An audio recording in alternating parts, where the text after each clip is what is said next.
El agua helada me golpeó la cara mezclándose con la tierra seca de mis mejillas, mientras la risa burlona de mi propio hijo servía de banda sonora para mi humillación pública. Soy Socorro, tengo 72 años y durante 3 décadas dicté sentencias en la corte penal más dura de la capital. Lo que ese par de ingratos ignora es que, aunque mis manos tiemblen por la artritis, mi mente sigue siendo una guillotina afilada, y la casa que pisan tiene trampas legales que ellos ni imaginan. Llevaba más de 2 horas bajo el sol inclemente de la tarde, intentando salvar las hortensias que mi difunto esposo había plantado hace 20 años. Mis rodillas crujían al ritmo de la pala, hundiéndose en la tierra negra y fértil que siempre había sido mi orgullo. Para mí, este jardín no es solo un pedazo de terreno con plantas, es mi memoria. Es el único lugar donde todavía puedo conversar en silencio con los que ya se fueron. Pero desde hace 6 meses, mi santuario se ha convertido en territorio hostil. Todo comenzó cuando Esteban, mi único hijo, llegó con esa mujer, Vanessa, y una maleta llena de excusas. «Es solo por un tiempo, mamá», me dijo con esa mirada de cachorro apaleado que siempre supo usar para manipularme. «Perdí el negocio, necesitamos un techo». Yo, con el corazón blando de madre que a veces es nuestra peor condena, les abrí las puertas de mi casa. No de cualquier casa, sino de la casona colonial que compré con el sudor de mi frente, expediente tras expediente, juicio tras juicio. Vanessa no tardó en mostrar sus verdaderos colores. Al principio eran comentarios sutiles sobre el polvo en los muebles o lo antiguo de mi decoración. Luego pasó a apropiarse de espacios. Mi sala de lectura se convirtió en su gimnasio, mi cocina en su laboratorio de dietas extrañas, donde yo no podía ni calentar un café sin recibir una mala cara. Pero yo callaba por Esteban. Callaba porque pensaba que la paz familiar valía más que mi orgullo. Qué equivocada estaba. La paz no se negocia con terroristas domésticos. Esa tarde, el calor era sofocante. Yo llevaba mi sombrero de paja viejo, ese que tiene el ala un poco rota, y mis guantes de carnaza llenos de barro. Estaba de rodillas, arrancando la mala hierba que amenazaba con ahogar mis rosales premiados. Me sentía cansada, sí, pero útil. El olor a tierra mojada me reconfortaba. Estaba tan concentrada en separar una raíz rebelde que no escuché cuando se abrió el ventanal del balcón del 2º piso, el que da justo encima del jardín principal. «¡Oye, tú!». El grito agudo rompió la paz de la tarde. Levanté la vista, protegiéndome los ojos del sol con la mano sucia. Allí estaba Vanessa, con su bata de seda importada y una copa en la mano, mirándome como quien mira a un insecto desagradable. A su lado, mi Esteban, sostenía su teléfono celular en posición horizontal, apuntando directamente hacia mí. «Vieja inútil», bramó ella, y su voz resonó en todo el vecindario. «¿Eso es todo lo que sabes hacer? Arrancar flores y llenar la casa de mugre». Sentí un nudo en el estómago.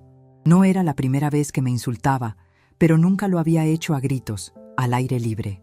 Intenté ignorarla, volver a mi tarea, demostrarle que sus palabras no tenían peso sobre mí. Clavé la pala en la tierra con fuerza. «Te estoy hablando, momia», insistió ella, y vi cómo se inclinaba sobre la barandilla de hierro forjado. «Llevas horas ahí haciendo ruido, no dejas dormir la siesta. Pareces la sirvienta, qué vergüenza». «Vanessa, por favor», dije con la voz ronca por la sequedad. «Estoy en mi casa, cuidando mis plantas». «¿Tu casa?», se rió, una risa fea, estridente. «Ya veremos de quién es la casa cuando te termines de secar. Esteban, graba bien a tu madre, mira qué facha». Miré a mi hijo, esperando que bajara el teléfono, esperando que le dijera a su mujer que respetara a la madre que le pagó la universidad, que le compró su primer auto, que lo cuidó cuando tuvo aquella fiebre que casi se lo lleva. Pero Esteban no bajó el teléfono. Esteban se rió. Una risa nerviosa, sí, pero cómplice. Una risa que me dolió más que cualquier golpe físico. «Dale, mi amor, dile que se meta», asusó Esteban, mirando la pantalla de su celular, buscando el mejor ángulo para su video. Fue entonces cuando sucedió. Vanessa tomó un vaso grande de agua con hielos que estaba sobre la mesa del balcón. Ni siquiera lo pensó 2 veces.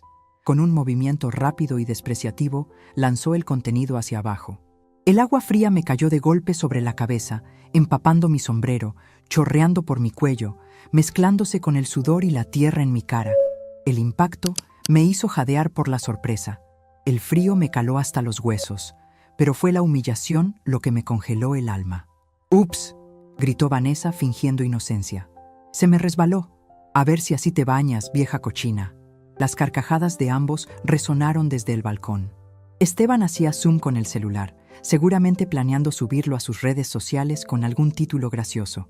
Me quedé allí, paralizada, con el agua goteando de mi nariz, sintiendo cómo el barro se formaba en mi ropa. Miré hacia la izquierda. Sobre la cerca baja de Ligustros vi a doña Piedad, mi vecina de toda la vida, y al jardinero de la casa de al lado. Ambos estaban estáticos, con la boca abierta, testigos mudos de mi desgracia. Piedad se llevó las manos a la boca, horrorizada. Sus ojos se encontraron con los míos y vi lástima, pura y dura lástima. Esa mirada fue el detonante. No sentí tristeza, no sentí ganas de llorar. Lo que sentí fue algo que no había experimentado desde mis días en el estrado, cuando tenía enfrente a un criminal cínico que se creía por encima de la ley. Sentí una ira fría, calculadora, metálica, una ira que endereza la columna y aclara la mente. Lentamente, muy lentamente, me quité los guantes de carnaza. Los dejé caer sobre las hortensias. Me quité el sombrero empapado y lo sacudí contra mi pierna. Alcé la vista hacia el balcón una última vez. Ellos seguían riendo, celebrando su pequeña victoria sobre la vieja inútil. Esteban me saludó con la mano, burlón, sin dejar de grabar. No dije una palabra. No les di el gusto de verme gritar o llorar. Me di la vuelta con toda la dignidad que mis 72 años y mi ropa sucia me permitían y caminé hacia la puerta trasera de la cocina. «¡Eso! ¡Huye!», gritó Vanessa a mis espaldas. «Y limpia el piso cuando entres». Entré a la casa. El aire acondicionado me golpeó, contrastando con el calor de afuera y mi ropa mojada. La casa estaba en silencio, ese silencio caro de los muebles antiguos y las alfombras persas. Caminé por el pasillo, dejando un rastro de huellas de barro y agua. Por primera vez en mi vida, no me importó ensuciar el piso. Subí las escaleras, pasando de largo la habitación donde ellos seguían en el balcón, ajenos a que la tormenta no estaba afuera, sino que acababa de entrar. Me dirigí directamente a mi estudio, el único lugar de la casa que mantenía cerrado con llave y al que Vanessa no había podido acceder, por más que había intentado forzar la cerradura con horquillas. Saqué la llave que siempre llevo colgada al cuello, bajo mi blusa, una llave de hierro antigua y pesada. Abrí la puerta de roble macizo. El olor a libros viejos, a madera y a tabaco de pipa de mi esposo me recibió como un abrazo protector. Cerré la puerta tras de mí y eché el cerrojo. Me acerqué al escritorio, un mueble imponente de caoba que había pertenecido a mi padre. Me senté en mi silla de cuero giratoria. Mis manos temblaban, pero ya no era por la edad ni por el esfuerzo del jardín. Temblaban por la adrenalina. Abrí el cajón inferior derecho, donde guardaba una pequeña caja fuerte camuflada como un diccionario enciclopédico. Marqué la combinación, la fecha de nacimiento de Esteban. ¡Qué ironía!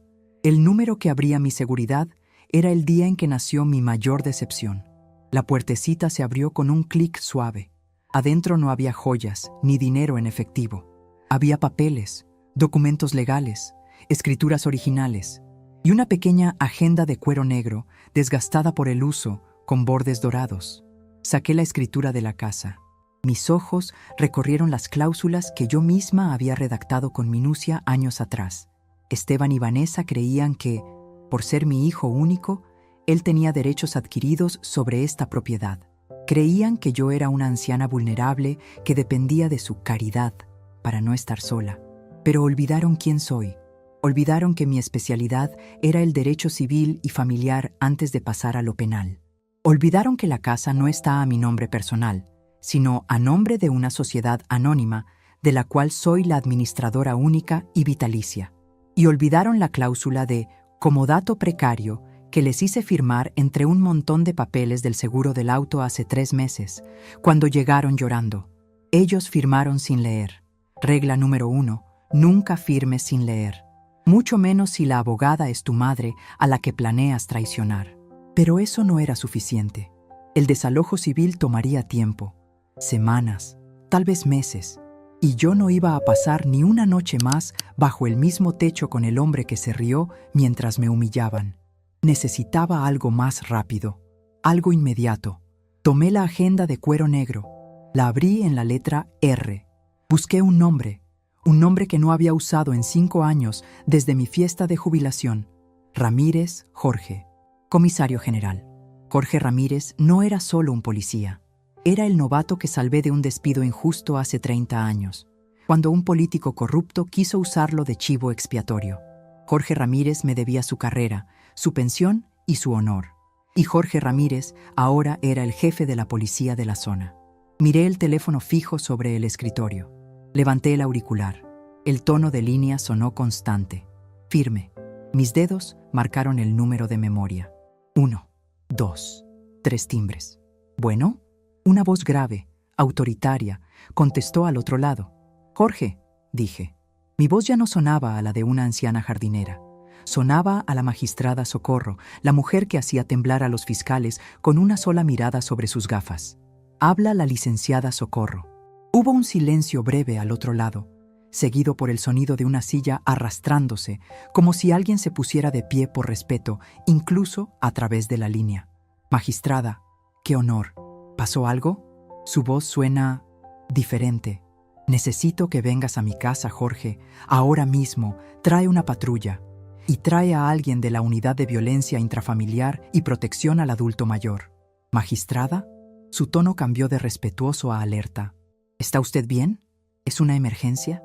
Me miré en el espejo que colgaba en la pared opuesta. Vi mi cabello gris, empapado pegado al cráneo, el barro seco en mi mejilla como una pintura de guerra, mis ojos oscuros brillando con una determinación feroz. «He sido agredida en mi propiedad, Jorge. Hay testigos, y tengo evidencia en video, aunque el agresor no sabe que es evidencia en su contra. Quiero proceder legalmente, con todo el peso. Salgo para allá en este momento. 5 minutos, magistrada». Colgué el teléfono. Me levanté y fui al baño contiguo al estudio. Me lavé la cara con agua tibia, quitándome la tierra y la humillación de Vanessa. Me sequé con una toalla suave. No me cambié la ropa sucia. No. Quería que los oficiales me vieran así. Quería que vieran el barro, el agua, la evidencia física del maltrato. Me senté de nuevo en mi sillón de cuero. Giré hacia la ventana y esperé. Abajo, escuché los pasos pesados de Esteban y el taconeo de Vanessa bajando las escaleras. Reían. Escuché el sonido del corcho de una botella de vino siendo destapada. Estaban celebrando. «¡Mamá!», gritó Esteban desde abajo, con esa voz pastosa de quien ya lleva un par de copas. «Sal a limpiar lo que ensuciaste. Vanessa dice que huele a tierra mojada y le da alergia». No respondí. Solo acaricié la cubierta de cuero de mi agenda.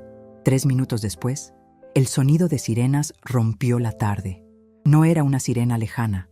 Eran sirenas que se acercaban, aullando con urgencia, devorando la distancia hasta mi puerta. Eran sirenas que anunciaban el final de la fiesta. Me puse de pie, alicé mi blusa manchada de lodo y caminé hacia la puerta del estudio. Era hora de dictar sentencia.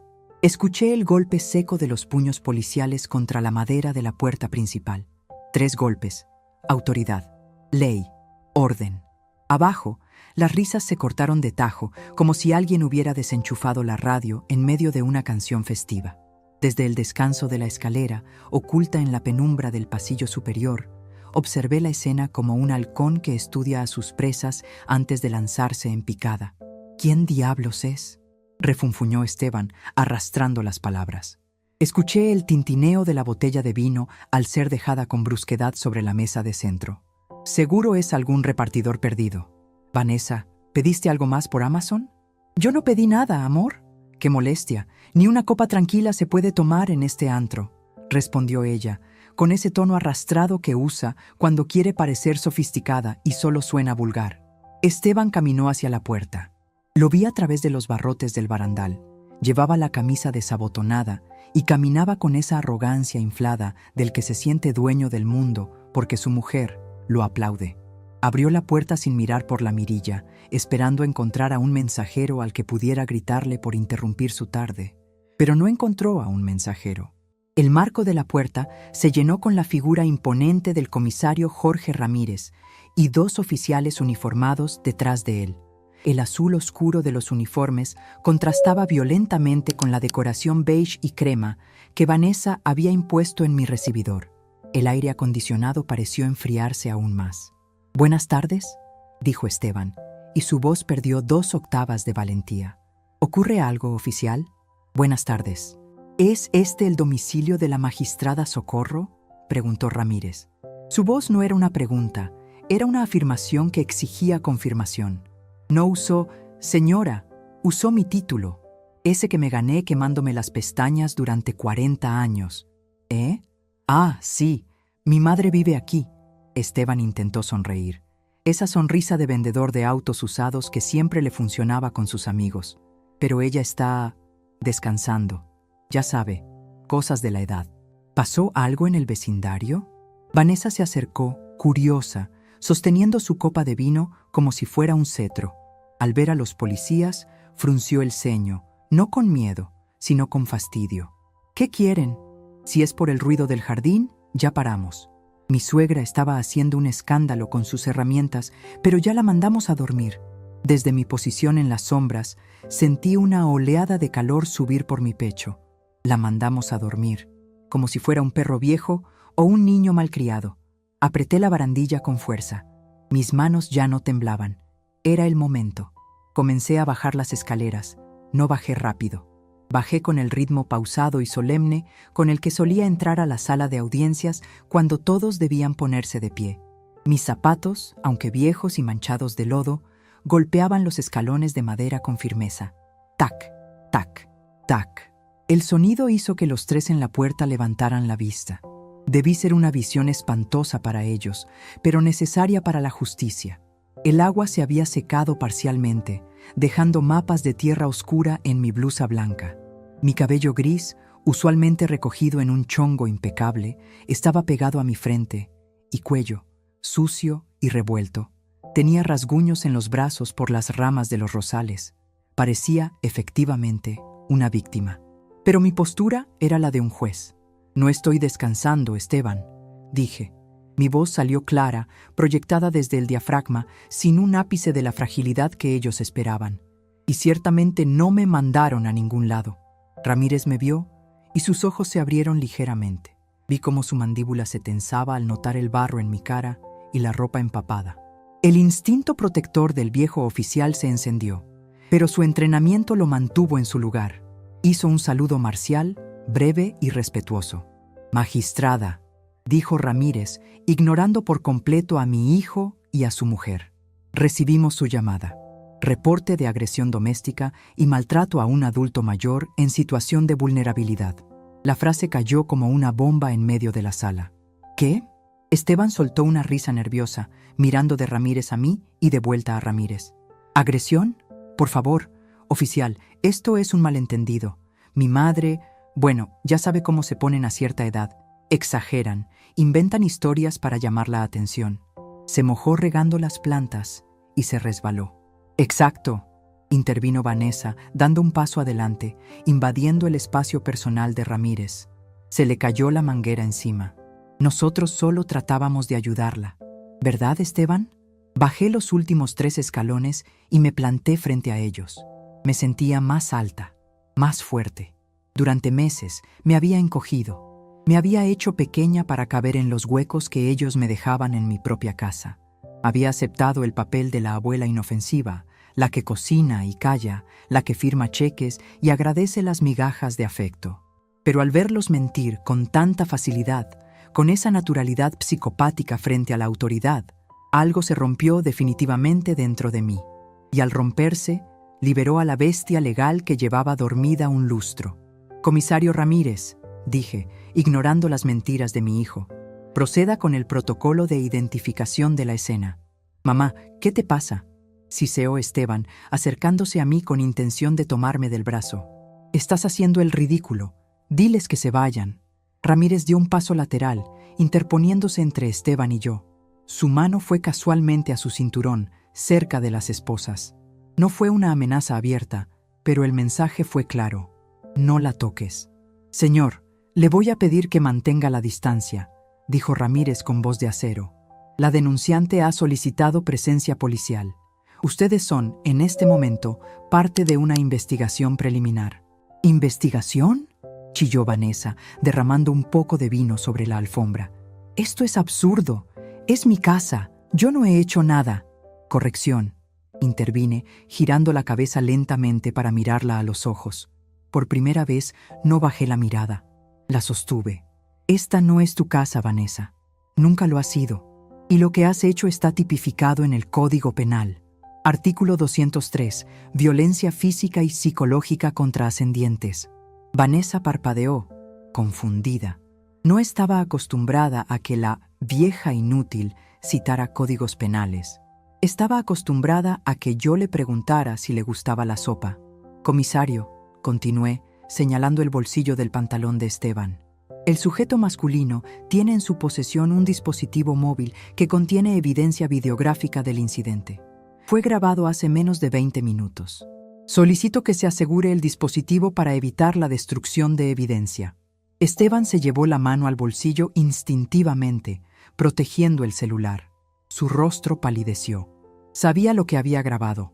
Sabía que el video no mostraba a una anciana resbalando con una manguera, sino a su esposa tirando agua con saña y a él riéndose como un hiena. Eso es privado, balbuceó Esteban. No tienen orden judicial. En caso de flagrancia o riesgo inminente de pérdida de pruebas, en un caso de violencia doméstica, la autoridad tiene facultades precautorias. Recité de memoria, saboreando cada término jurídico como si fuera un dulce.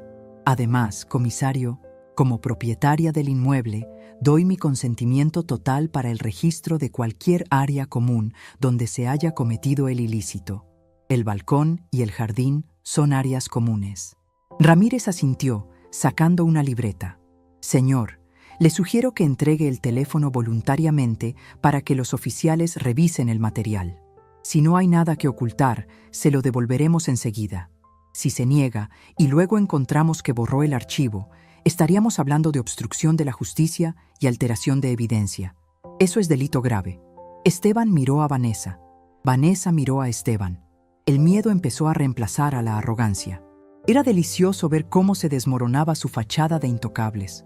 Durante meses me hicieron sentir que yo sobraba, que yo era la carga, que yo debía estar agradecida de que me permitieran vivir en mi propia casa bajo sus reglas. ¿Cómo permití que llegara a esto? Me pregunté mientras veía a Esteban sacar el teléfono con manos temblorosas. Fue el amor, ese maldito y ciego amor de madre que perdona, que justifica, que espera que el hijo cambie.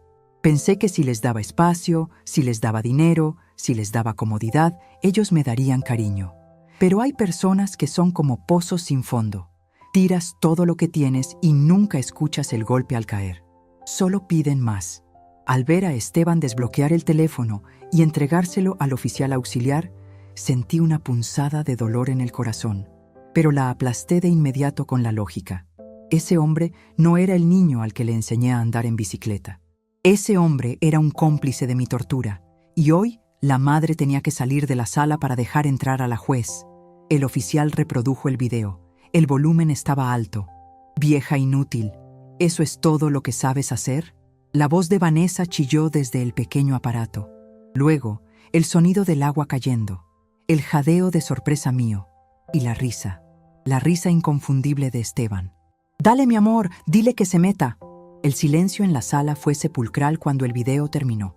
Ramírez levantó la vista del teléfono y miró a Vanessa con un desprecio que ningún uniforme podía ocultar. Luego miró a Esteban. «Se resbaló con la manguera, ¿eh?», dijo Ramírez con tono seco. Estábamos bromeando. Intentó defenderse Vanessa, pero su voz era un hilo. «Es una broma familiar. Nos llevamos así pesado. ¿Verdad, Socorrito? Dile que jugamos así». Me miró con ojos suplicantes. Por un segundo vi el pánico real en ella. Esperaba que yo la salvara. Esperaba que la abuela buena gente saliera al rescate para evitar el escándalo. Caminé despacio hacia uno de los sillones individuales. Uno estilo Luis XV que Vanessa siempre decía que quería tirar a la basura porque era viejo y feo.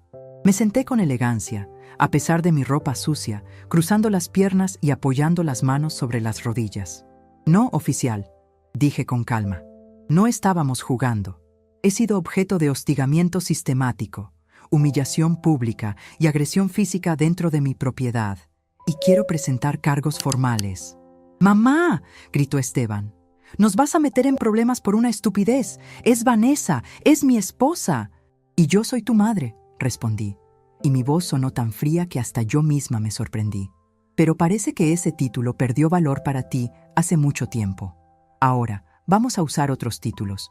Yo soy la víctima y ustedes los agresores». Ramírez se aclaró la garganta. «Magistrada, con esta evidencia y su declaración, procedemos a levantar el informe. Podemos detenerlos ahora mismo si usted lo solicita, o podemos emitir una orden de restricción inmediata que los obligaría a abandonar el domicilio hasta que se resuelva la situación legal».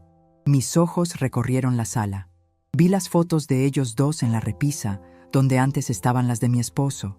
Vi el desorden de sus revistas y sus aparatos electrónicos. Si los hacía arrestar ahora, sería un escándalo mediático. Hijo de ex magistrada arrestado. No, yo no quería un circo. Yo quería mi vida de vuelta. Quería mi paz. Y quería que aprendieran que la dignidad no se negocia. Además, tenía un as bajo la manga. El documento en la caja fuerte. El comodato precario.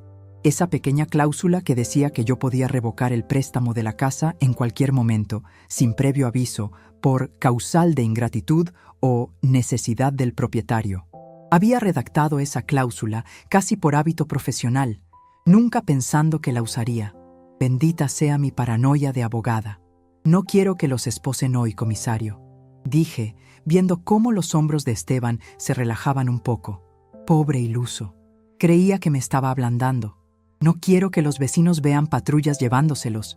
Eso sería de mal gusto. Entendido, dijo Ramírez. Entonces, quiero que se levante el acta circunstanciada de los hechos.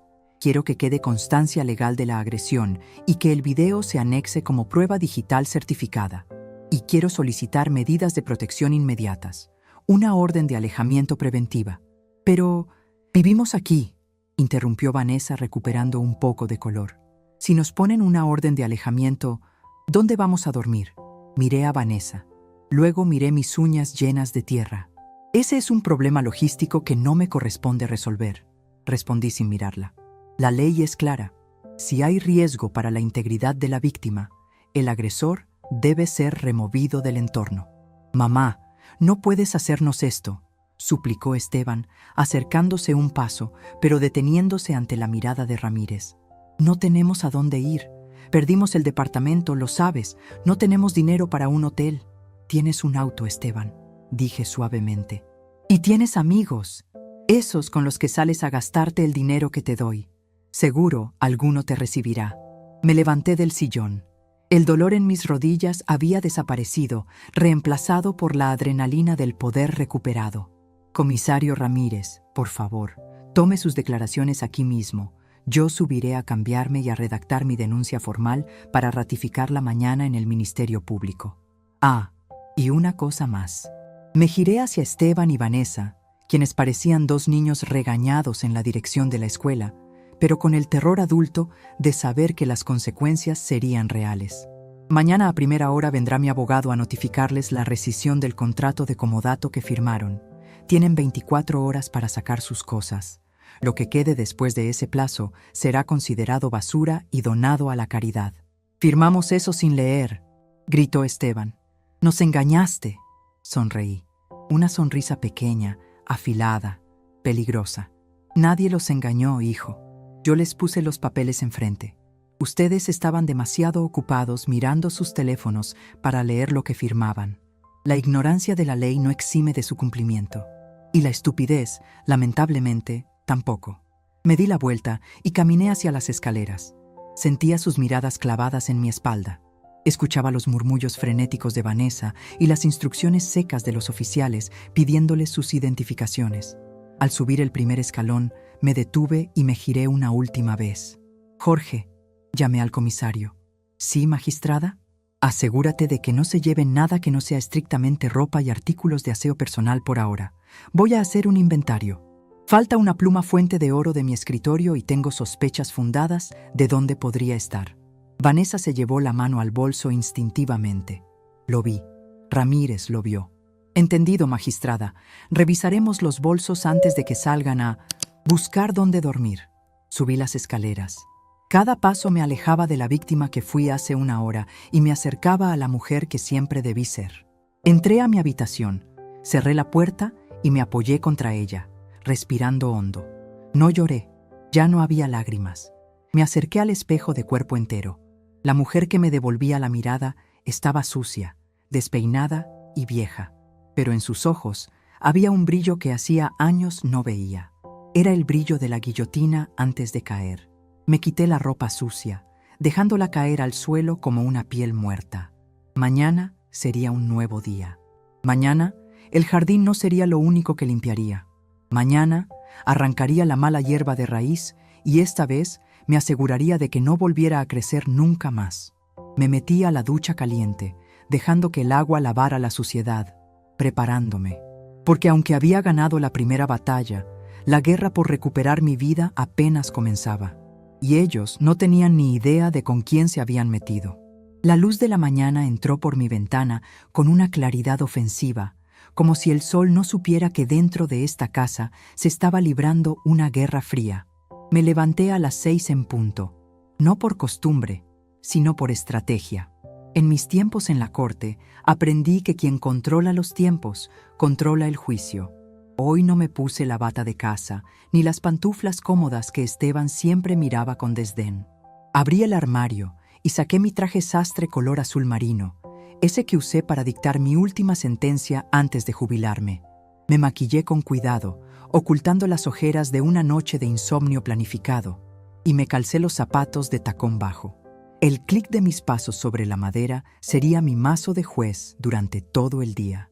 Bajé a la cocina. El silencio era absoluto. Ese par de parásitos seguramente dormían la mona, creyendo que la tormenta de ayer se había disipado con la noche, que mamá se le pasaría el berrinche y que hoy habría chilaquiles calientes esperándolos. ¡Qué ingenuidad tan peligrosa! Preparé café. Solo una taza. El aroma del grano recién molido inundó la cocina, un olor a normalidad que contrastaba con lo que estaba a punto de hacer. Me senté en la cabecera de la mesa del comedor, no en la cocina como solía hacer para no estorbarles. Desplegué sobre la mesa de caoba 3 carpetas de colores distintos, roja, azul y amarilla. A mi lado, mi teléfono y una lista impresa que había bajado de mi computadora la noche anterior. El inventario de bienes muebles. A las 9:30 escuché el arrastrar de pies en la escalera. Primero bajó Vanessa. Llevaba una pijama de seda rosa y un antifaz para dormir subido en la frente. Su cara estaba hinchada, sin el maquillaje que usa como armadura. Al verme sentada en la cabecera, vestida como si fuera a recibir al presidente, se detuvo en seco en el último escalón. «Buenos días, supongo», murmuró, frotándose los ojos. «¿Hay café? Me duele la cabeza horrores». «La cafetera está ahí», señalé con la pluma, sin levantar la vista de mis papeles. «El café cuesta 300 pesos el kilo. El agua y el gas también tienen costo. Puedes depositar tu parte en la barra antes de servirte». Vanessa soltó una risita nerviosa, de esas que buscan complicidad donde no la hay. «Ay, socorrito, qué rencorosa amaneciste. Ya, perdona lo de ayer. Fue una broma estúpida. Esteban estaba tomado, yo también. Ya sabes cómo es el calor. El artículo 203 del Código Penal no hace excepciones por calor o bromas estúpidas», respondí, pasando una página de la carpeta roja con un ruido seco. «Y te recuerdo que el plazo de 24 horas comenzó a correr ayer a las 7 de la tarde. Les quedan 9 horas y media». En ese momento apareció Esteban. Traía la misma ropa de ayer, arrugada y con olor a vino rancio. Se veía terrible, con esa palidez de quien sabe que metió la pata hasta el fondo, pero no quiere admitirlo. «Mamá, por Dios, ¿sigues con eso?». Esteban caminó hacia el refrigerador y lo abrió. Se quedó mirando el interior vacío. «¿Dónde están los huevos? ¿Y el jamón serrano que compré?». «El jamón que compraste con la tarjeta de crédito adicional que yo pago», corregí, mirándolo por encima de mis gafas. «Esa tarjeta fue cancelada a las 8 de la mañana. Y el refrigerador ha sido vaciado de todo lo que yo pagué. Si tienen hambre, sugiero que usen sus propios recursos. Ah, Olvidaba que no tienen. Esteban cerró la puerta del refrigerador con un golpe. La ira empezaba a reemplazar a la resaca. Esto es ridículo. Eres mi madre. No puedes dejarnos sin comer. Eso es, no sé, ¿violencia económica? Sonreí. Fue una sonrisa pequeña, gélida. Interesante término, hijo. Lástima que no aplique cuando tienes 45 años y estás ocupando ilegalmente una propiedad ajena. Se llama manutención propia. Bienvenido a la adultez. Saqué mi celular y marqué un número, poniéndolo en altavoz. «¿Bueno?», contestó una voz ronca al otro lado. «Buenos días, don Anselmo. Habla la licenciada Socorro. ¿Está listo?». «Sí, licenciada. Estoy afuera con la camioneta y las cajas. Adelante, por favor. La puerta está abierta». Esteban y Vanessa intercambiaron miradas de pánico. «¿Quién es don Anselmo? ¿Qué cajas?», preguntó Vanessa, abrazándose a sí misma como si de repente hiciera frío. «Es el cerrajero y su equipo de mudanza», expliqué con calma, volviendo a mis carpetas. «Don Anselmo va a cambiar las cerraduras de las puertas interiores, mi despacho, la biblioteca, la bodega de vinos y el cuarto de servicio donde guardo la platería. Y sus ayudantes van a empezar a embalar todo lo que está en la sala que me pertenece, para evitar accidentes o resbalones mientras ustedes se van».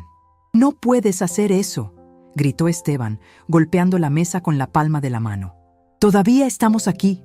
«Exacto, están aquí, pero mis cosas corren peligro con ustedes aquí. Ayer demostraron que no respetan mi propiedad ni mi persona. Estoy tomando medidas cautelares sobre mis bienes muebles».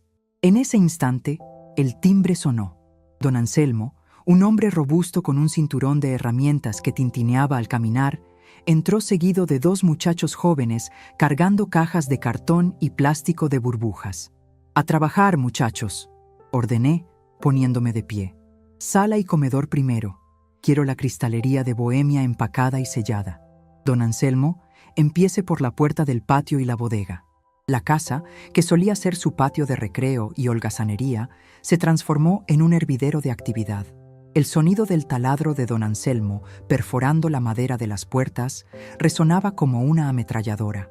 El ras-ras de la cinta adhesiva cerrando cajas era la música de fondo de su desalojo. Vanessa intentó subir las escaleras corriendo. «Voy a llamar a mi papá», chilló. «Adelante», dije sin inmutarme. «Dile a tu padre que necesitas que te reciba. Y de paso, dile que le devuelves el juego de té de plata que te prestaste la Navidad pasada y que nunca regresó a mi vitrina. Lo tengo inventariado en la carpeta azul, folio 4. Si no aparece antes de que se vayan, agregaré una denuncia por robo a la de violencia familiar». Vanessa se detuvo en seco, pálida como un papel. Se giró lentamente. «¿Cómo sabes?» «Yo sé todo lo que pasa en esta casa, Vanessa. Que haya guardado silencio para llevar la fiesta en paz no significa que sea ciega. El juego de té, los 2 manteles de lino bordados y el broche de camafeo de mi abuela. Tienen hasta las 7 de la tarde para que esos objetos aparezcan mágicamente sobre esta mesa». Esteban se acercó a mí, cambiando de táctica. Bajó la voz, intentando usar ese tono suave que solía funcionarle cuando necesitaba dinero para inversiones seguras. «Mamá, mami, mira, nos equivocamos. Lo admito. Vanessa tiene un carácter difícil y yo fui un estúpido al no defenderte. Pero no nos hagas esto. Estamos en la calle. Literalmente. El negocio de los autos quebró de verdad. Debo mucho dinero. Si nos echas, nos van a comer vivos los acreedores». Me sostuvo la mirada, con los ojos húmedos. Era una actuación digna de un Oscar, si no fuera porque conocía el guión de memoria. Sentí una punzada en el pecho. Claro que la sentí. Es la carne de mi carne. Pero luego recordé el agua fría. Recordé su risa mientras me grababa. Recordé los meses de miradas de asco, de hacerme sentir que sobraba en mi propio hogar. Si tienes deudas, Esteban, es porque has vivido por encima de tus posibilidades toda tu vida, esperando que yo fuera tu red de seguridad eterna. La red se rompió ayer. «Pero soy tu hijo», bramó, perdiendo la compostura. «Tienes la obligación de ayudarme». Mi obligación terminó cuando cumpliste 18 años. Lo que vino después fue generosidad. Y la generosidad se agota cuando se paga con crueldad. Me giré hacia uno de los muchachos de la mudanza que estaba a punto de envolver una figura de porcelana Lladró. «Cuidado con esa, joven. Es insustituible. La mañana avanzó con una tensión que se podía cortar con cuchillo.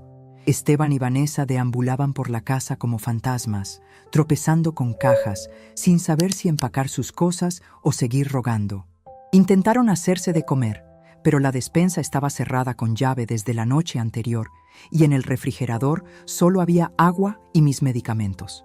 A mediodía llegó el golpe de gracia. El timbre sonó de nuevo. Esta vez no era un trabajador.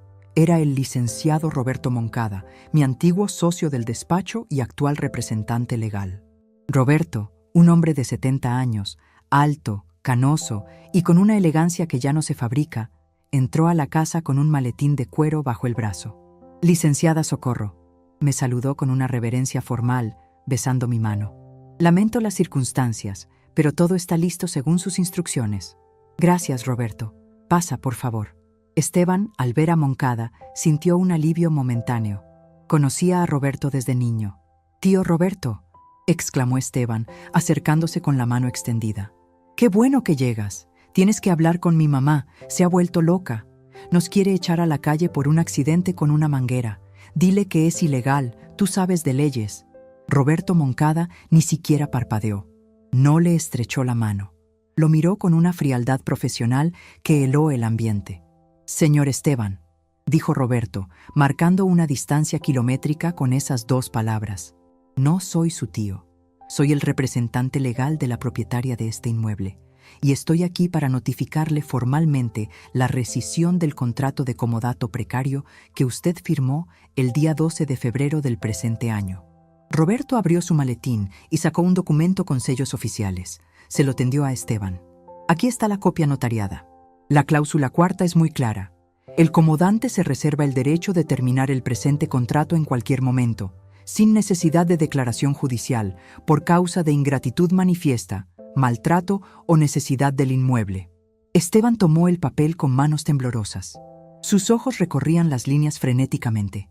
«Pero yo no leí esto. Ella dijo que era para el seguro del coche». «Usted firmó, señor. Su firma está ahí, junto a su huella digital».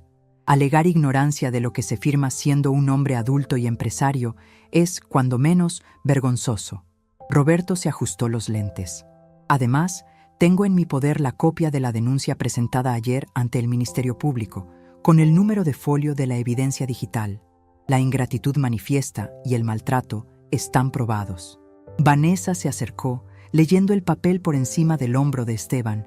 «Esto es una trampa. Vieja bruja», soltó ella, incapaz de contenerse. «Planearte esto.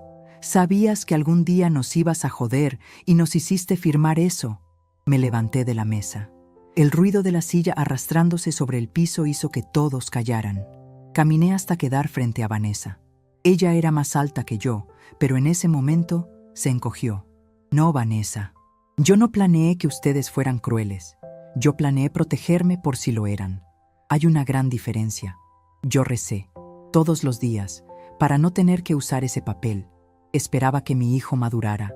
Esperaba que tú fueras una compañera digna. Pero ustedes eligieron el camino del abuso. Yo solo elegí el camino de la ley». «Tienen hasta las 7», repitió Roberto, mirando su reloj de pulsera. «A las 7 en punto llegará una patrulla para verificar el desalojo. Si sus pertenencias siguen aquí, serán trasladadas a un depósito público a su costo. Si ustedes siguen aquí, serán removidos por allanamiento de morada». Esteban dejó caer el papel al suelo. Parecía un niño perdido. Por primera vez, la realidad de la situación lo golpeaba sin amortiguadores. No había dinero, no había casa, no había mamá que arreglara el desastre. «No tenemos dinero para la mudanza», susurró Esteban. «Ese no es problema de mi clienta», atajó Roberto. Pero, como un gesto final de buena voluntad, la licenciada ha autorizado que se lleven los muebles de la recámara que ocupan. Únicamente esos, cama, burós y el armario. Nada más. Tienen 4 horas para conseguir un camión». «¿Y a dónde vamos a ir?», preguntó Vanessa, con la voz quebrada, mirando a su alrededor como si la casa se estuviera disolviendo. «Sugiero que empiecen a buscar en internet», dije volviendo a sentarme. «Hay hostales económicos en el centro. O quizás tus padres, Vanessa, tengan espacio en su sofá». Aunque, considerando cómo hablas de ellos cuando no están, dudo que te reciban con los brazos abiertos. Roberto se sentó a mi lado y sacó otra carpeta. Ahora, procedamos al inventario de entrega. Necesito las llaves del coche, Esteban. ¿El coche? Esteban abrió los ojos como platos. ¡El coche es mío!, dice Esteban en la tarjeta de circulación. El coche está a nombre de la Sociedad Anónima, Inversiones Socorro S.A., de la cual tú eras apoderado, explicó Roberto con paciencia pedagógica. Pero tus poderes fueron revocados esta mañana ante notario a las 8:30. El vehículo es propiedad de la empresa, y como ya no trabajas para la empresa, Esteban se llevó las manos a la cabeza. Me estás quitando todo, me estás dejando en cueros. Te estoy quitando lo que es mío, Esteban. Intervine, mi voz suave pero firme. Tú llegaste a este mundo desnudo y yo te vestí. Te di educación, te di capital, te di techo. Y usaste todo eso para burlarte de mí. Ahora te devuelvo a tu estado original. Tienes tu salud, tienes tus manos y tienes a tu esposa. Constrúyete tu propia vida. La mía ya no está disponible para subsidiarte. Esteban sacó las llaves del auto de su bolsillo y las lanzó sobre la mesa con rabia. El sonido del metal chocando contra la madera fue definitivo. «Ojalá te mueras sola en esta casa llena de cajas», gritó con la cara roja de furia. «Es probable», respondí, mirándolo fijamente. «Pero moriré en paz, respetada y en mi jardín. No moriré siendo la sirvienta de mi propio hijo». Esteban agarró a Vanessa del brazo con brusquedad. «Vámonos a empacar, muévete». Subieron las escaleras haciendo ruido, insultándose el uno al otro en voz baja. «Es tu culpa», le decía él. «Tú dijiste que estaba senil», respondía ella. La alianza de los abusadores se desmoronaba ante la primera señal de derrota. Roberto me miró y suspiró, aflojándose un poco la corbata. «Estás hecha de hierro, Socorro. No sé cómo aguantaste sin llorar». Mis manos, ocultas bajo la mesa, apretaban la tela de mi falda hasta que los nudillos se pusieron blancos. «No estoy hecha de hierro, Roberto. Estoy hecha de cicatrices. Y no voy a permitir que me hagan una más». Miré el reloj. Las 3 de la tarde. Faltaban 4 horas. El tiempo se estiraba y se encogía. Escuchaba los golpes arriba, maletas arrastrándose, cosas cayendo. Era el sonido de mi corazón rompiéndose, sí, pero también era el sonido de la limpieza. De repente, escuché un ruido metálico proveniente del pasillo que da a la cocina. Un ruido que conocía bien, el tintineo de la plata. Me levanté silenciosamente y caminé hacia el pasillo. Me asomé. Vanessa estaba allí, frente a la vitrina del comedor que don Anselmo aún no había sellado. Estaba metiendo los cubiertos de plata antiguos, los que fueron de mi madre, dentro de su bolso de mano Louis Vuitton. Lo hacía rápido, con manos temblorosas, mirando hacia la sala para asegurarse de que nadie la veía. Sentí una oleada de decepción tan profunda que casi me marea. No habían aprendido nada. Ni siquiera ante la derrota inminente podían mantener un gramo de dignidad. Eran rateros vulgares disfrazados de gente bien. No grité, no corrí. Simplemente saqué mi celular, abrí la cámara y tomé una foto. El sonido del obturador digital resonó en el pasillo como un disparo. Clic. Vanessa saltó del susto y se giró, tirando el bolso. Los tenedores y cuchillos de plata se desparramaron por el suelo de mármol con un estruendo escandaloso. Clan, clan, clan. Nos miramos. Ella, agachada, rodeada de plata robada. Yo, de pie, con la evidencia en la mano. Folio 5 de la carpeta azul. Dije con voz monótona. Intento de robo. Flagrancia. Roberto está en la sala y es testigo. Vanessa empezó a llorar. No era un llanto de arrepentimiento. Era el llanto de la rata acorralada que sabe que la trampa se ha cerrado y ya no queda queso, solo veneno. Por favor, Socorro, es para venderlos. No tenemos ni para el taxi. La miré desde arriba, sintiendo cómo los últimos vestigios de afecto o lástima se evaporaban de mi cuerpo. Deja eso ahí, Vanessa, y sal de mi vista antes de que decida que la cárcel es un mejor lugar para ti que la calle. Al menos en la cárcel te dan 3 comidas al día. Ella se levantó, dejando la plata tirada, y corrió hacia las escaleras sollozando. Regresé a la mesa donde Roberto revisaba unos papeles. Me senté y tomé un sorbo de mi café. Ya estaba frío, pero me supo a gloria, me supo a victoria. ¿Todo bien?, preguntó Roberto sin levantar la vista. Todo en orden, respondí. Solo estaba asegurándome de que la basura se saque sola. Quedaban 3 horas, y yo ya estaba pensando en qué flores plantaría mañana en el hueco que dejarían sus mentiras. El reloj de péndulo en el vestíbulo marcó las 6 de la tarde con campanadas graves, resonando como un veredicto final en la casa desmantelada. El sonido, que antes me parecía acogedor, ahora tenía la solemnidad de un juez golpeando el mazo para cerrar la sesión. Faltaba 1 hora, 60 minutos para que mi vida volviera a ser mía o para que el caos se instalara definitivamente. Esteban y Vanessa corrían de un lado a otro como hormigas a las que les han pateado el hormiguero. El aire en la planta baja estaba viciado, cargado de sudor agrio, polvo de mudanza y esa tensión eléctrica que precede a las tormentas violentas. La sala, mi preciosa sala, parecía un campo de batalla. Cajas mal cerradas, bolsas de basura negra llenas de ropa de marca hecha bola y el eco vacío de los espacios donde antes hubo adornos que ellos no podían llevarse.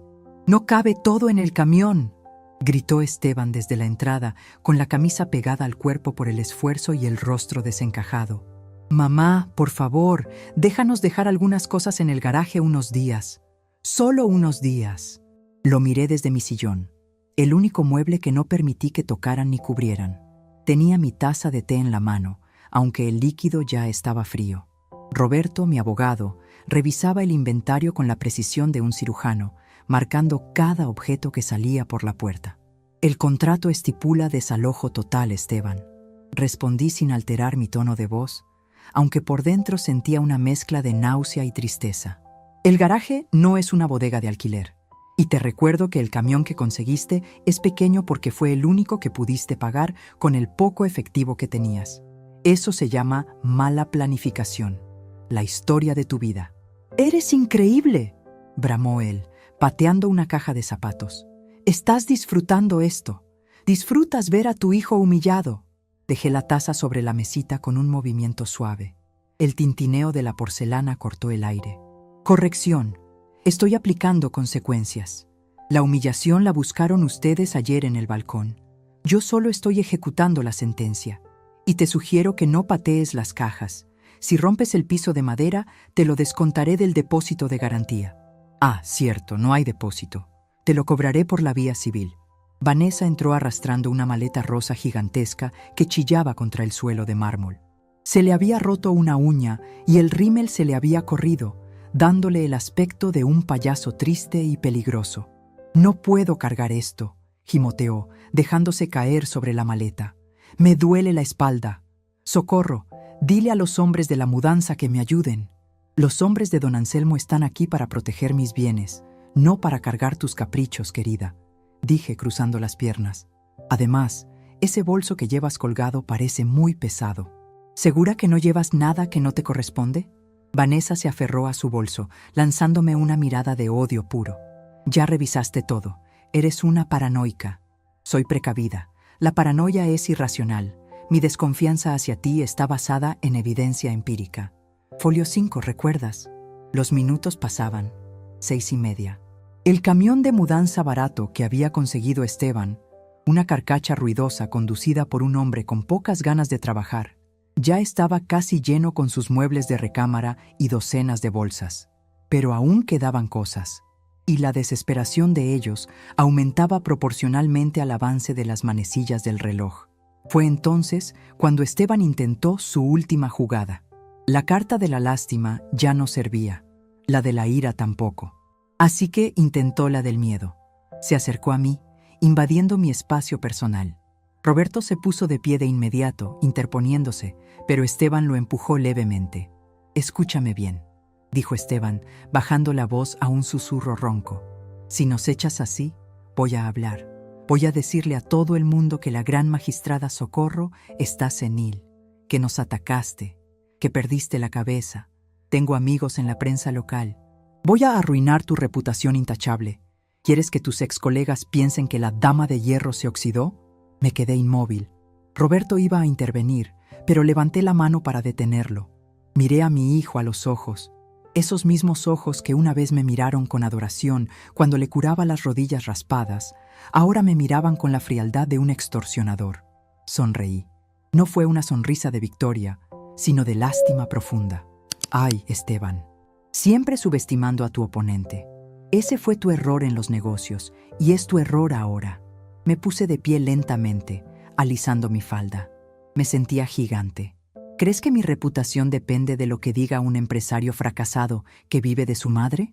Mi voz subió de volumen, llenando la sala vacía. ¿Crees que no estoy preparada? Caminé hacia la mesa donde Roberto tenía su maletín y saqué una carpeta gris que no había mostrado hasta ahora. Hablemos de reputación, hijo. Lancé la carpeta sobre la mesa. Se abrió, revelando copias de correos electrónicos, estados de cuenta bancarios y fotos borrosas. Esteban miró los papeles y su color desapareció, volviéndose del tono de la cera vieja. ¿Qué es esto?, balbuceó. Eso, Esteban, es la auditoría forense que mandé a hacer a tu negocio hace 6 meses, cuando me pediste el primer préstamo grande. Sé que no quebraste por el mercado. Quebraste porque estabas desviando fondos para apuestas deportivas en línea y para pagarle el departamento a una amiga en la zona sur. Vanessa soltó un grito ahogado. ¿Qué? Se giró hacia Esteban. ¿Qué amiga? Me dijiste que los proveedores nos robaron. ¡Cállate!, le gritó él, pero su voz temblaba. También sé, continué, implacable como una aplanadora, que falsificaste mi firma en 2 pagarés menores. No procedí legalmente entonces porque eres mi hijo y quería darte la oportunidad de confesarlo. Pero guardé los originales. Los rescaté del banco usando mis contactos antes de que se convirtieran en una denuncia penal por fraude. Me acerqué a él hasta que pude oler su miedo. Yo no solo soy tu madre, Esteban. Soy la mujer que ha estado limpiando tu basura en silencio para que no acabaras en la cárcel. Así que adelante, ve a la prensa. Diles que estoy loca. Y en el momento en que salga la primera nota, yo entregaré esta carpeta al Ministerio Público. Tienes 3 delitos federales aquí, hijo mío. Fraude, falsificación de documentos y abuso de confianza. Con mis conexiones y esta evidencia, te garantizo que no pisarás la calle en 10 años. El silencio que siguió fue absoluto. Hasta el ruido de la calle pareció detenerse. Esteban retrocedió, tropezando con sus propios pies. Me miraba como si yo fuera un monstruo, cuando en realidad yo era el escudo que él mismo había intentado romper. Mamá, tú no harías eso. Pruébame, susurré. Ayer me tiraron agua, me humillaron, se rieron, rompieron el pacto sagrado de la familia. En ese momento, dejé de ser tu cajero automático y volví a ser la magistrada. Y la magistrada no negocia con delincuentes, ni aunque lleven su apellido. Vanessa se dejó caer en el suelo, llorando abiertamente, pero esta vez no miraba a Esteban buscando apoyo. Lo miraba con asco. «¡Me mentiste!», chillaba ella. «Dijiste que tu madre era una vieja tonta que no se daba cuenta de nada. Me gasté mis ahorros en ese viaje creyendo que tú tenías dinero. Se acabó el teatro», dije mirando el reloj. 6:55. «Tienen 5 minutos. Lo que no esté en el camión se queda. Y si intentan llevarse algo más que no sea suyo, Roberto llamará a la patrulla que, por cierto, debe estar doblando la esquina en este momento». Como si hubiera sido invocado por mi declaración, el destello de luces rojas y azules iluminó las ventanas de la sala, rebotando en las paredes desnudas. El comisario Ramírez era un hombre de palabra. Esteban miró las luces, miró la carpeta sobre la mesa y finalmente me miró a mí. Sus hombros se hundieron, la arrogancia se evaporó, dejando solo a un hombre mediocre y derrotado. «Vámonos, Vanessa», dijo con voz muerta. «Pero mis zapatos. Quedan 3 cajas de zapatos arriba», protestó ella. «¡Que nos vamos!», rugió él, agarrándola del brazo y tirando de ella hacia la puerta. «Si no salimos ya, esta mujer nos va a meter presos». Fue un espectáculo lamentable. Verlos salir tropezando, cargando lo último que pudieron agarrar, mientras el comisario Ramírez se bajaba de la patrulla con 2 oficiales, cruzados de brazos, observando la escena con rostros impasibles. Salí al pórtico. El aire de la tarde comenzaba a refrescar. Mis vecinos estaban ahí. Doña Piedad, asomada sobre la cerca de ligustros, ya no tenía esa mirada de lástima de ayer. Ahora tenía los ojos abiertos de par en par, mezcla de asombro y respeto. El jardinero de al lado detuvo su podadora. Un par de curiosos que paseaban perros se detuvieron. Ayer, este mismo escenario fue mi vergüenza. Hoy era mi estrado. Esteban intentó meter una última bolsa en el camión, que ya estaba a reventar. La bolsa se rompió y varias camisas cayeron al asfalto sucio de la calle. Él maldijo, recogiéndolas con rabia. Vanessa se subió al asiento del copiloto del camión de mudanza, ocultando su cara entre las manos. No quería que nadie la viera en un vehículo tan precario. Esteban se giró antes de subir a la cabina, junto al conductor. Me miró desde la acera. Yo estaba en el escalón más alto de mi entrada, flanqueada por Roberto y con el comisario Ramírez a unos metros, como mis guardianes. «No te voy a perdonar esto nunca», me gritó Esteban. Su voz se quebró, sonando más a un niño berrinchudo que a una amenaza real. Lo miré con una calma que me asustó incluso a mí. El perdón se gana, Esteban. Y el olvido también. Aprende a ganarte la vida primero, y luego hablamos de perdones. «Te vas a quedar sola», lanzó su último dardo. «Mejor sola que mal acompañada», respondí con voz clara, para que me escucharan él, Vanessa, los policías y hasta doña Piedad. «Mejor sola en mi palacio que acompañada de ladrones en mi propia mesa». Esteban subió al camión y azotó la puerta. El motor tosió, rugió y soltó una nube de humo negro. El vehículo se alejó lentamente por la calle, llevándose consigo la toxicidad que había envenenado mi hogar durante 6 meses. Vi cómo las luces traseras del camión doblaban la esquina y desaparecían. El silencio regresó, pero no era un silencio vacío, era un silencio limpio. Ramírez se acercó, tocándose la gorra. «¿Todo en orden, magistrada? ¿Necesita que dejemos una unidad de guardia esta noche?» «No será necesario, Jorge. Los cobardes no vuelven al lugar donde fueron derrotados tan rápido. Gracias por tu puntualidad. Siempre es un honor servirle. Usted me enseñó que la ley no tiene horarios, pero la justicia sí tiene momentos». Ramírez se retiró con sus hombres. Las luces de la patrulla se apagaron, devolviendo la normalidad al barrio. Roberto cerró su maletín con un clic satisfactorio. «Bueno, Socorro, lo lograste. Legalmente, el inmueble está recuperado. Mañana mandaré a cambiar la combinación de la alarma y a notificar al banco la baja de las cuentas compartidas». «Gracias, Roberto. Eres un buen amigo. ¿Estás bien?», me preguntó, poniendo una mano sobre mi hombro. Sentí el peso de su preocupación genuina. Respiré hondo. El aire olía a jazmín y a tierra mojada, pero esta vez la tierra era mía. «Estoy cansada, Roberto. Cansada hasta los huesos. Pero es un cansancio bueno. Es el cansancio del que termina de limpiar una casa muy sucia. Te dejaré descansar. Mañana te llamo». Roberto se fue en su auto. Me quedé sola en el pórtico. Doña Piedad seguía ahí, fingiendo regar una planta que ya estaba ahogada. «Buenas noches, Piedad», le dije alzando la voz. Ella dio un respingo y luego sonrió, una sonrisa tímida. «Buenas noches, Socorrito. Qué tranquilidad se siente ahora, ¿no?» «Sí, Piedad, mucha tranquilidad». Entré a mi casa y cerré la puerta principal. El sonido del cerrojo deslizándose fue la música más dulce que había escuchado en años. Clac, seguro, clac, doble llave. Me giré hacia el interior. La casa estaba revuelta. Sí, había huecos donde antes había muebles. El piso tenía huellas de botas, pero la energía había cambiado. Ya no se sentía pesada ni hostil. Se sentía expectante, como un lienzo en blanco. Caminé hacia la cocina. Mi reflejo en el ventanal oscuro me devolvió la imagen de una mujer mayor, con arrugas y canas, pero con la espalda recta.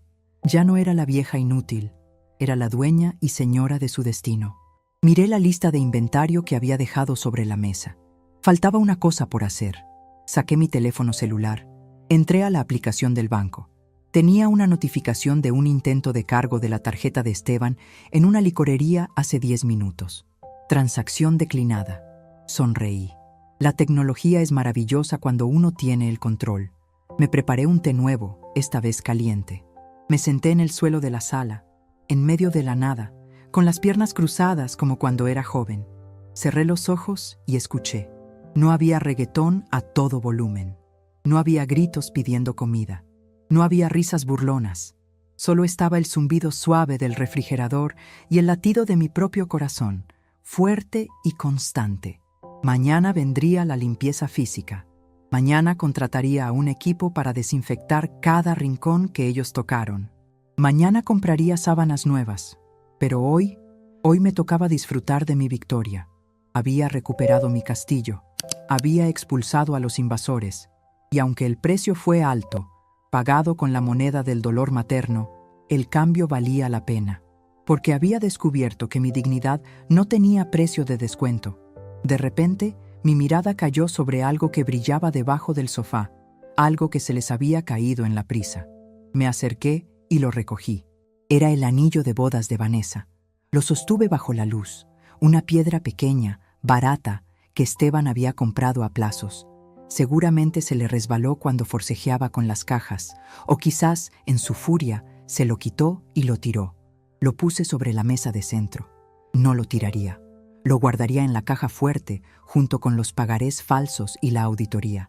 Sería un recordatorio, un trofeo de guerra. Un aviso para mí misma de que nunca, jamás, debo dejar que nadie, ni siquiera la sangre de mi sangre, me trate como si yo fuera invisible.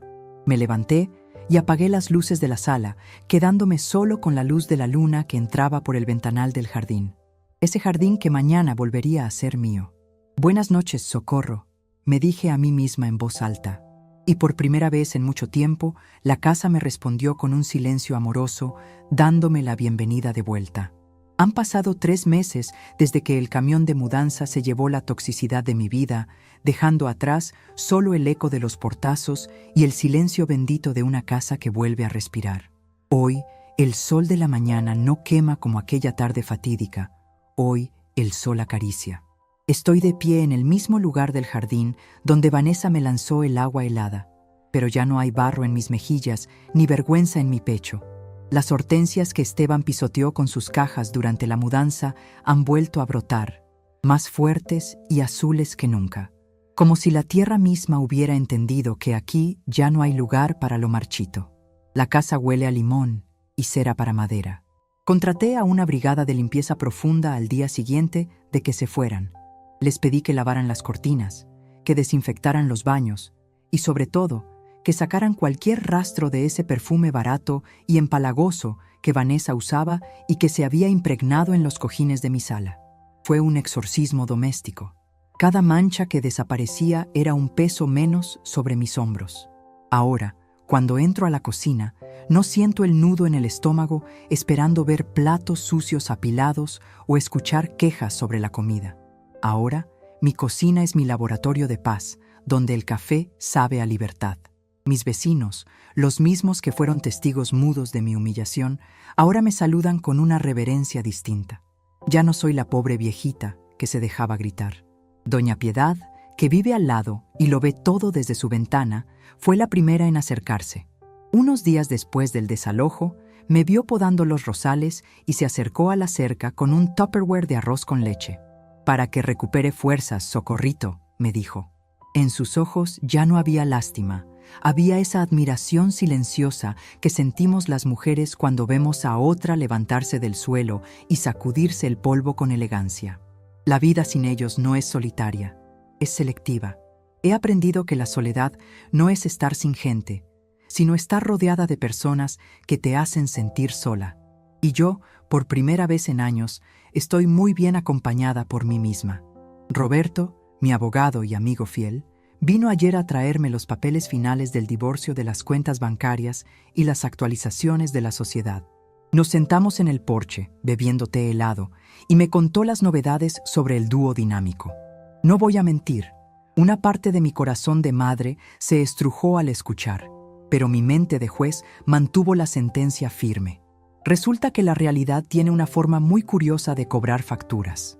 Esteban y Vanessa están viviendo en un departamento minúsculo en una zona industrial de la ciudad, un lugar donde el ruido de los camiones no los deja dormir la siesta y donde no hay balcones para tirar agua a nadie. El negocio de autos, por supuesto, terminó de hundirse sin mi capital inyectado para tapar los agujeros. «Esteban está trabajando», me dijo Roberto, acomodándose los lentes.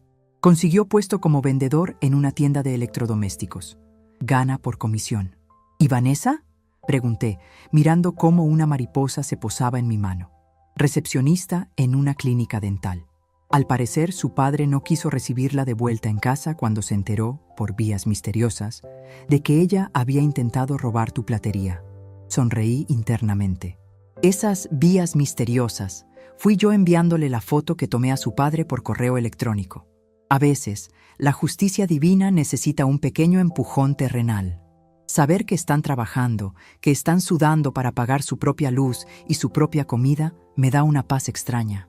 No les deseo el mal, solo les deseo la independencia que tanto exigían, pero que no querían costear. Están aprendiendo la lección más valiosa de la vida. El dinero cuesta trozos de vida, y el techo se gana, no se hereda por derecho divino. Pero mi transformación no se quedó solo en cerrar la puerta a los parásitos. Eso fue solo el principio. La energía que antes gastaba en aguantar sus desplantes, en cocinar para quien no agradecía y en limpiar lo que otros ensuciaban, tenía que ir a algún lado. Y fue doña Piedad quien sin querer me dio la idea. Una tarde, mientras conversábamos sobre abonos para las plantas, Piedad se echó a llorar. Me confesó que su nieto le estaba pidiendo las escrituras de su casa solo para un préstamo, y que ella tenía miedo de decir que no. Vi en sus ojos el mismo terror que yo sentí, ese miedo a ser abandonada, a ser la vieja mala. En ese momento, la magistrada Socorro despertó del todo. «Tráeme los papeles, Piedad», le dije, «y dile a tu nieto que antes de firmar nada, tiene que hablar con tu abogada». La noticia corrió como pólvora en el barrio. La licenciada Socorro ha vuelto al ruedo. Pero no volví a los tribunales fríos y grises. Traje la ley a mi jardín. Cada jueves por la tarde, mi jardín se transforma. Saco las sillas de hierro forjado, preparo jarras de limonada con hierbabuena de mi propio huerto y horneo galletas de avena. A las 5 en punto, empiezan a llegar.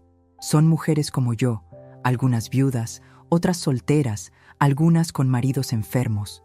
Mujeres de 60, 70, 80 años. Mujeres que han sido maestras, enfermeras, amas de casa, y que ahora sienten que el mundo las está empujando hacia el margen. Lo llamamos el Club de las Hortensias, aunque Piedad dice bromeando que debería llamarse el Sindicato de las Abuelas Bravas. Aquí no solo hablamos de tejido o de nietos, aquí hablamos de testamentos, de usufructos vitalicios, de cómo proteger el patrimonio ante familiares abusivos, de cómo detectar fraudes telefónicos. Les enseño a leer la letra chiquita de los contratos. Les explico que no es una frase completa y que no tienen obligación de ser cajeros automáticos de nadie. La semana pasada, ayudé a Carmelita, la señora que vende tamales en la esquina, a recuperar un terreno que un sobrino Vivales quería adjudicarse. Cuando Carmelita llegó llorando de alegría con los papeles en la mano, sentí una satisfacción que no había sentido ni cuando ganaba los casos más mediáticos en la corte penal. «Usted nos ha devuelto la voz, licenciada», me dijo, abrazándome con fuerza. «No, Carmelita», le respondí. «La voz siempre la tuvieron. Yo solo les recordé cómo usar el micrófono. Este jardín, que fue escenario de mi mayor vergüenza, se ha convertido en un bastión de dignidad. Donde antes resonó el grito de «vieja inútil», ahora resuenan risas, consejos legales y el tintineo de las tazas de té. He descubierto que mi utilidad no radica en servir a un hijo ingrato, sino en empoderar a mi comunidad. Soy útil porque tengo conocimiento, tengo experiencia y tengo el valor de usarlo. A veces, cuando cae la tarde y todas se han ido, me quedo sentada en mi sillón favorito del porche. Miro hacia el balcón de arriba, ese balcón maldito. Ya no me da miedo mirar hacia allá. He mandado quitar la barandilla vieja y oxidada y puse una nueva, más alta y segura, con macetas de geranios rojos que cuelgan alegres. He reflexionado mucho sobre el amor de madre estos meses. Nos enseñan que el amor de madre debe ser incondicional, sacrificado, mártir. Nos dicen que debemos aguantar todo por los hijos, pero nadie nos dice que el amor también requiere respeto, que permitir que un hijo te maltrate no es amor, es negligencia hacia una misma. Cortar el cordón umbilical financiero y emocional con Esteban fue lo más doloroso que he hecho en mi vida, más que el parto mismo. Sentí que me arrancaba un brazo, pero era un brazo gangrenado que me estaba matando lentamente. Ahora, la herida ha cicatrizado. Queda la marca, sí, Siempre dolerá un poco cuando llueva o cuando sea Navidad y la silla esté vacía. Pero prefiero una silla vacía a una silla ocupada por alguien que desea mi muerte para heredar mi casa. Ayer recibí un mensaje de texto. Era de Esteban. Mamá, es el cumpleaños de Vanessa. ¿Podemos ir a verte? Te extrañamos. Miré la pantalla durante mucho tiempo. Analicé cada palabra como si fuera una prueba pericial. Te extrañamos. No lo sentimos. No nos arrepentimos. Extrañan la comodidad. Extrañan la casa grande. Extrañan a la sirvienta con chequera. Escribí y borré varias respuestas. Al final, opté por la verdad simple y llana. El acceso a esta casa es por invitación y se gana con méritos demostrables a largo plazo. Feliz cumpleaños a tu esposa. Sigan trabajando duro. Saludos. Bloqueé el teléfono y lo dejé sobre la mesa. No sentí culpa. Sentí alivio. He establecido mis límites y son tan sólidos como los muros de piedra de esta casona colonial. Me levanté y caminé hacia el fondo del jardín, donde tengo mis herramientas. Tomé la misma pala con la que estaba trabajando aquel día. El mango de madera se siente suave y familiar en mis manos artríticas, pero fuertes. Empecé a cavar un hoyo nuevo cerca del muro oeste. Voy a plantar un árbol de jacaranda. Dicen que tardan años en florecer, pero yo tengo tiempo. Tengo todo el tiempo del mundo. Mientras hundía la pala en la tierra fértil y negra, pensé en todas las mujeres que, como yo, han sido llamadas inútiles o viejas, como si fuera un insulto. Pienso en todas las que están atrapadas en sus propias casas, silenciadas por la culpa. Espero que mi historia, si alguna vez se cuenta más allá de estas paredes, les sirva de algo. Que sepan que nunca es tarde para cambiar la cerradura. Que sepan que la vejez no es una condena a la irrelevancia, sino una etapa de poder acumulado. Somos bibliotecas vivas, somos estrategas, somos supervivientes. Y hay de aquel que confunda nuestras canas con debilidad. Una brisa fresca movió las hojas de los árboles. El sol comenzaba a ponerse, tiñendo el cielo de naranja y violeta. Me quité el sombrero de paja, uno nuevo, sin roturas, y me sequé el sudor de la frente. Me miré las manos sucias de tierra, tierra creadora, tierra viva. Ya no soy la víctima del video viral, ya no soy la madre abnegada y ciega, soy Socorro. Tengo 72 años, soy abogada, soy jardinera y soy dueña de mi destino. Y mientras tenga fuerza para sostener esta pala y claridad para dictar sentencia, nadie volverá a pisar mis flores. El jardín está en orden, la casa está en paz, y yo, por fin, estoy completa.